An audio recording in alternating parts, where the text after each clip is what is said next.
Տեսել եք այս թունելը Տիգին Բադալյան։ Լավն է, չէ՞։ Դե sense թունելի մեջ եթերից դուրս եկանք, բայց շատ տպավորիչ կառույց է եւ շոշափել է դառնում ավելի։ Հատ մի րոպե էլի։ Մի րոպե։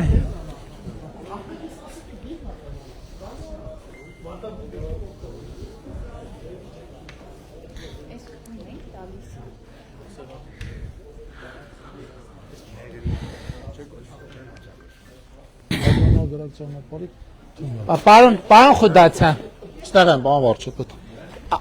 Այս կտորը երբ է ավարտը նախատեսվում։ 2027 թվականի տարեվերջին։ 2027 թվականի տարեվերջին սենց գալիս ենք, սենց ուղիղ եւ կիլոմետրաժով էլ ահագին կրճատվում, դե ժամով էլ էականորեն կրճատվում է։ Հետո բանի բարդ ռելիեֆ չենք հաղթարում էլ հիմա։ Ստեղ գալիս։ Այսինքն եղանակային այս խնդիրներ ինչ որ տեսանք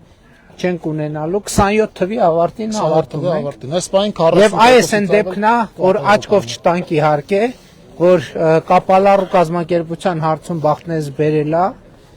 իրանական կազմակերպությունն է, որը շատ պարտաճանաչ եւ շատ ակտիվ չէ աշխատում է։ Այս պայն պարոն վարչապետ, օրացիային գրաֆիկի համապատասխան են գնում, միջինում 45% կատարողական ունենք արդեն։ Ասեմ, որ ձմեռվա ամիսներին ընդհանրապես աշխատանքը չի դադարել եւ թունելների վրա եւ կամուրջներին հիմնականում նախապատրաստական մասով, թունելներին ծագման մասով։ Հեսա դե ավտոբուսի մեջ չենք ընդհատի եթերը, կշարժվենք եւ ճանապարհին ցույց կտանք նաեւ կամուրջները եւ ցույց կտանք աշխատանքը կառուցվածքները, որ նախատեսված է։ Եվ սա իհարկե տնտեսական շատ մեծ, բայց նաև կարևոր արձանագրել, որ նույն Հյուսիսարաֆի կառուցումից հետո Տաթև լծեն ճանապարհը, նաև Տաթևի ոլորանների ճանապարհը, իրանք մնում են, պահպանվում են եւ իրանք լինում են, նոր խոսում ենք, որ այսպես ասած չշտապող մարդկանց համար ճանապարհներ, զբոսաշրջային, ովքեր որ ուզում են անցկացնեն տենց բնության տեսարաններ նայելով, շրջագայելով։ Այս հատվածից անցնելու ենք, այսինքն ճանապարհը թունելով դուրս է գալու, այստեղից միանալու է կամրջին եւ արդեն այս կամուրջը կառուցվում է։ Այս սյուները կամուրջի սյուներ են։ Սիրելի հայրենակիցներ, այ կամուրջի ոտքերն են։ 1, 2, 3, այսինքն թունելից դուրս է գալիս ճանապարհը, գնում նենց կորով անցնում է արդեն այնտեղ։ Մենք հիմա Մեղրից մոտավորապես մի 15 կիլոմետր հեռավորության վրա ենք։ 15 կամուրջ է նախատեսված, ամենաերկարը 720 մետր երկարությամբ է։ Հայաստանում 720 մետրանոց կամուրջ ենք ունենալու, 720 մետրանոց։ Իսկ բարձրություններն էլ էլի էական կլինեն։ Սա երբ որ սարքենք ավարտենք, փաստացի ստացվում է Հայաստանի Հանրապետության ամենամեծ ենթակառուցվածքի։ Այո, միանշանակ։ 214 միլիոն դոլար է արժեքը հիմա։ Միանշանակ։ Հիմա մենք վերևը մի հատ թունելի մրցույթ ենք արել, չէ՞։ Հաղթող կիլոմետրանոց ամփոփան փուլում մենք մեր համար արդեն པարզ է հաղթող կազմակերպությունը ով կլինի։ Վերջին փուլին ենք հասել, առաջիկայում կհայտարարենք դրա մասին, պարոն վարչապետ։ Էսա նստենք Պարոն Խուդացյան, մի քիչ այդ թեմաներով զրուցենք։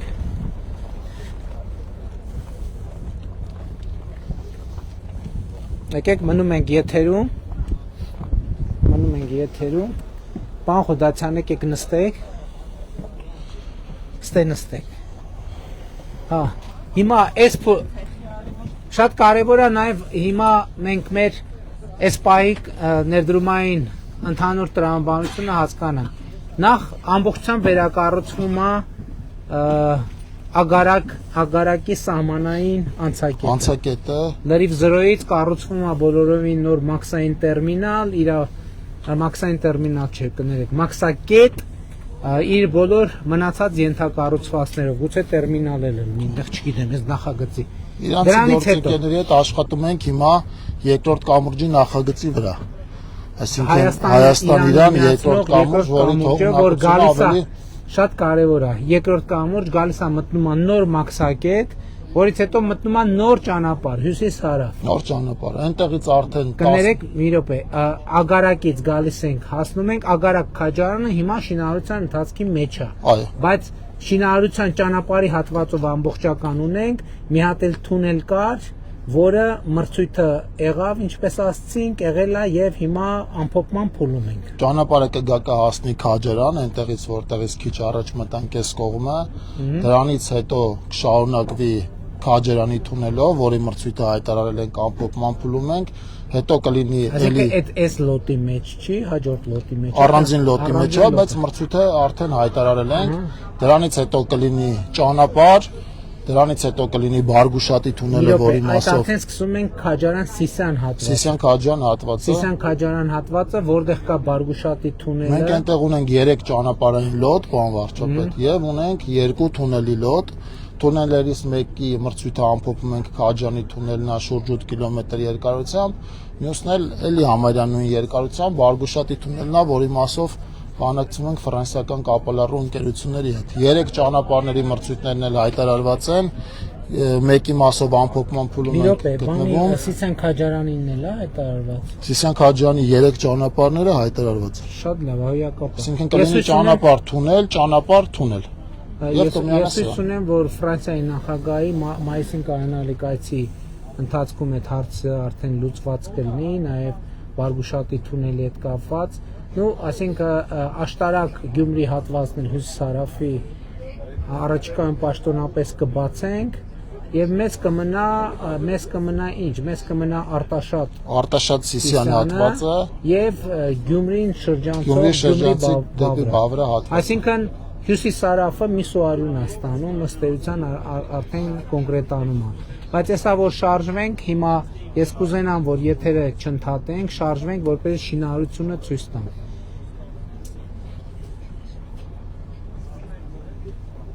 Էլ ինչ ունենք ասելու այս թեմայի հետ կապված։ Պարոն Սիմոնյան, ինչ տպավորություններ ստացաք թունելից։ Դե մասշտաբային գործ է, նաև մարզպետի հետ ենք խոսում, թե ինչ փոփոխություններ կտա։ Ճիշտ է, հենց այս մասը չէ, բայց ընդհանուր մոտարապես ժամ ու կես 2 ժամ կկրճատի ամբողջ ճանապարհը, նաև այդ դժվարությունները բանից Ագարակից Քաջարան չէ, ընդհանուր Երևան, բանից Մեղրից Երևան կկրճատի, ինչպես նաև այդ ոլորանների բարձրանալիչները չի լինի, ճանապարհի լայնությունը, ինչպես նաև որակը, հա դե հոգնածնում է ճանապարհը, վարորդներին էլ է նաև հոգնածնում։ Մի խոսքով, զորա։ Պարոն Կոնջարյան, ձեր տպավորությունները։ Պարոն վարչապետ, նոր այդ որ խոսում ենք, փաստացի սա Հայաստանի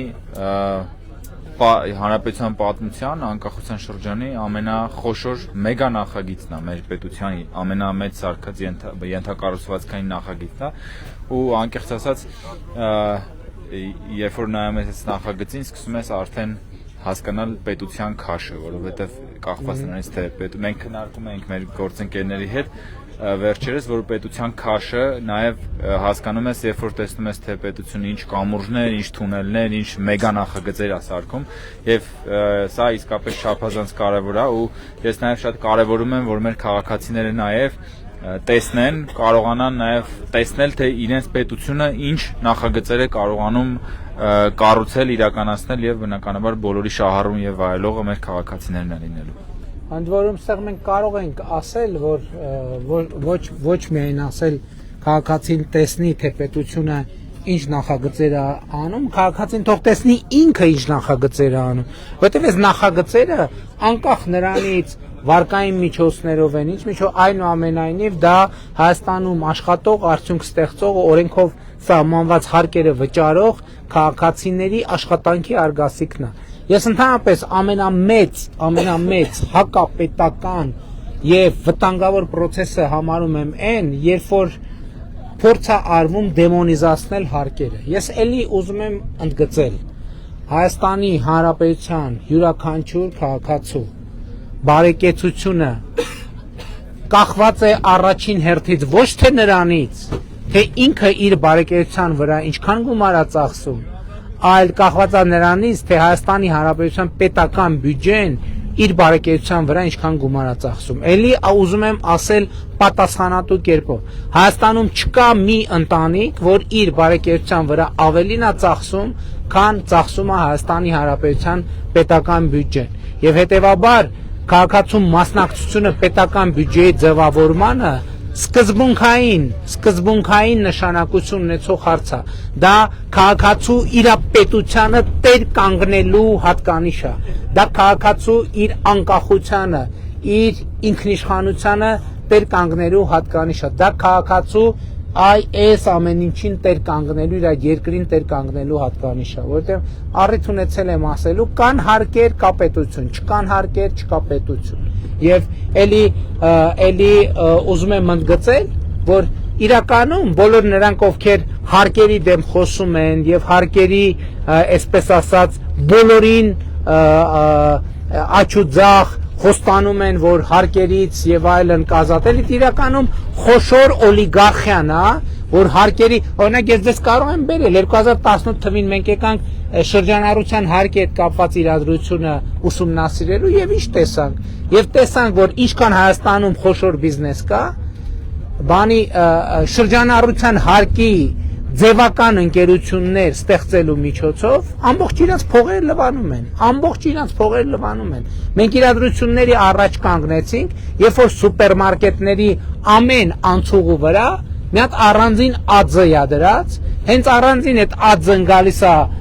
շրջանառության հարկի շեմը մոտենում է, շպրտում են մի կողմ, մի հատ ուրիշ ԱԾ են դնում եւ այլն եւ այդպես շարունակ։ Եվ նրանք ովքեր այս կարգի բաներ են ասում, նրանք ընդամենը ուզում են սեփական փողերի լվացման համար մեխանիզմներ ստեղծել։ Իսկ կառավարության եւ փոքր բիզնեսի հարաբերությունները